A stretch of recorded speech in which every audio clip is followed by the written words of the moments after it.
Days after history sheeter Vinay Tyagi was shot at allegedly by two former members of his gang. He died Saturday morning on 27th December at AIIMS Rishikesh.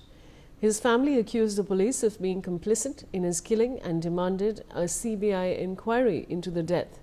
Police said Tyagi was being taken from Roorkee jail to Luxor court for a hearing on Wednesday when two bikers allegedly opened fire at the police vehicle near the Luxor flyover and shot Tyagi. Two policemen were also injured in the shootout. Haridwar Senior Superintendent of Police Pramendra Singh Dobal identified the attackers as Sunny Yadav and Ajay and said they've both been booked for murder after Tyagi's death. Shubham, ये इस खबर के बारे में आप हमें और क्या जानकारी दे सकते हैं? जी बिल्कुल, ये भी एक घटना सामने आई थी बीते दिन जो विनय त्यागी गैंगस्टर था कि जो है एम्स के अस्पताल में मौत होने की सूचना इसकी सुबह के वक्त आई थी। और क्योंकि पूरी घटना में जो है कहीं ना कहीं बदमाशों के द्वारा उसको फायरिंग करना पाया गया। कुछ दिन पूर्व करीब 24 दिसंबर को ये पूरी घटना शाम के वक्त करीब देखने को मिली, जब लक्सर कोर्ट में पुलिस की अध्यक्षता में को यानी गैंगस्टर विनय त्यागी को ले जाया जा रहा था। उसी दौरान जो है दो बदमाश जो है बाइक सवार आए और उन्होंने ताबड़तोड़ तरीके से निशाना बनाया विनय त्यागी को। इस दौरान विनय त्यागी बुरी तरह से जख्मी हुआ। हालांकि उस समय मौके पर से जो है वो फायरिंग करते हुए दो बदमाश भाग चुके थे।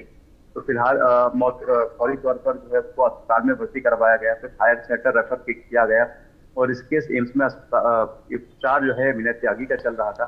लेकिन क्योंकि गंभीर काफी ज्यादा उनको चोटें आई थी और खासकर के गले में और सीने पर चोट काफी ज्यादा विनय त्यागी को आई थी, तो उसके बाद जो है पुलिस ने अन्य दूसरी कार्रवाई भी की।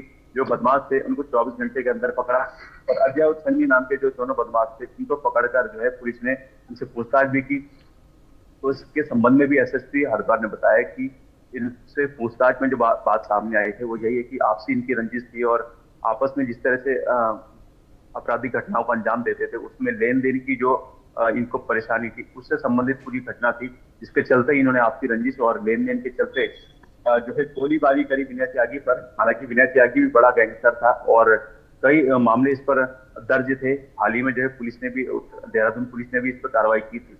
तो हम कह सकते हैं कि ये आपसी रंजिश के चलते हुआ है। हालांकि फिलहाल एसएसपी प्रमोद गोपाल ने यह भी कहा है कि इस पे अन्य बातों को भी देखा जा रहा है, क्योंकि जिस तरह से इनका संपर्क आया कि राठी गैंग से भी इनका संपर्क है, अन्य किसी गैंग के सदस्यों द्वारा इस तरह की चीजें की गई है या फिर और कुछ और मंशा इनकी रही हो, कुछ और बातें इसमें निकल कर आए सभी तथ्यों को, सभी साथियों को, या कोई और गवाह इसमें सामने आता है। इन सब चीजों को देखा जाएगा।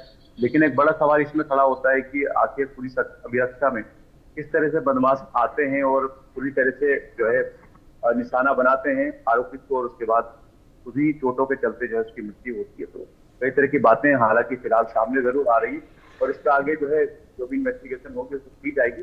तो बाकी आने वाले समय में हो सकता है कुछ और तथ्य सामने आ सकते हैं।